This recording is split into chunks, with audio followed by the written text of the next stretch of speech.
Everyone, কেমন আছেন সকলে? আই হোপ আপনারা যেখান থেকে আমার ভিডিওটা দেখছেন আপনাদের শরীর এবং মন দুটোই ভালো রয়েছে।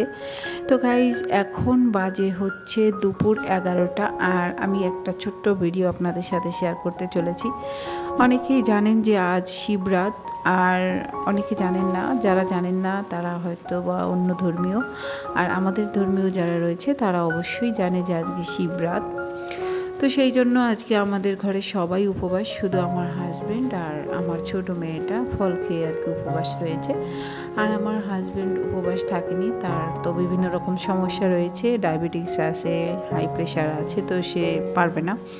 কিন্তু আমি আমার মেয়েদের নিয়ে আছি আর কি। আর ছোটো মেয়েটার কথা কি বলবো, ও তো অনেকটা সময় রয়ে পুজো দিয়েছে স্নান করে।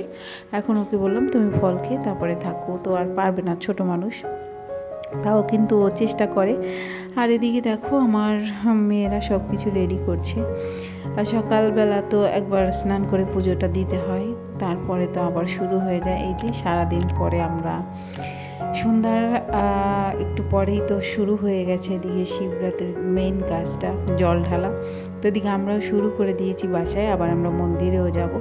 আমরা যে মন্দিরে যাব সেই মন্দিরে প্রচুর ভিড় হয়, আর সেখানে আদৌ আমি দিতে পারবো কিনা আমি জানি না। সেই কারণে আমার মেয়েকে বললাম সব নিয়মকানুন পালন করে আমরা এখানে আমাদের মন মতো জল ঢালি সুন্দরভাবে, আর বাসায় ঢালাটা আরও সুন্দর হয়। যদিও মন্দিরের কাজটা ভালো হয় এই কারণে সেখানে তো পুরোহিত থাকে এবং সুন্দর একটা বিষয় আর কি তৈরি হয়। সত্যি বলতে মন্দিরের কাজ তো মন্দিরে করাই ভালো।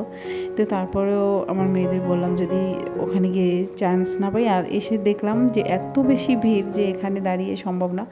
আমার ননদের ইচ্ছা ছিল এখানে দেবে, সেই কারণে সে 2.5 ঘন্টা ধরে এখনও দাঁড়িয়ে আছে লাইনে।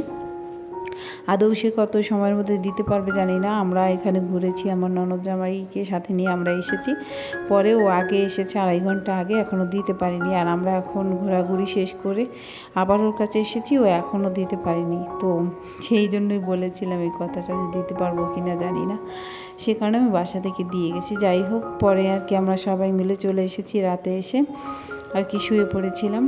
আর এখন এই যে সকালবেলা উঠে আমার পালন করতে হচ্ছে। সকালবেলায় ঘুম থেকে উঠে আমার মেয়েরা পুজো দিয়ে স্কুলে চলে গেছে, প্রসাদ নিয়ে গেছে ব্যাগে করে, ওখানে বসেই খেয়ে নেবে টাইম মতো। আর আমি এখন হচ্ছে পালন করছি।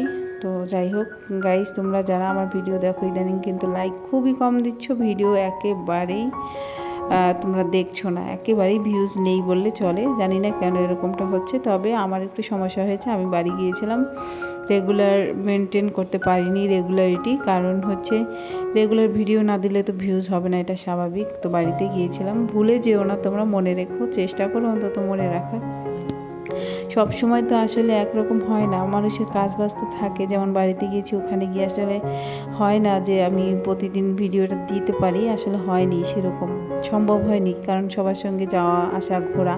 আর আমার মেয়েরাও হচ্ছে বাড়িতে গেলে একটু ঘোরাঘুরি করে, ভিডিও করে, ওরা পুরো ফুল লোড দিয়ে রেখেছে মোবাইলে, আমি ঠিকঠাক মতো কাজও করতে পারছি না। যাই হোক, তো ভাবলাম আজকে এই ভিডিওটা তোমাদের সাথে শেয়ার করে দিই।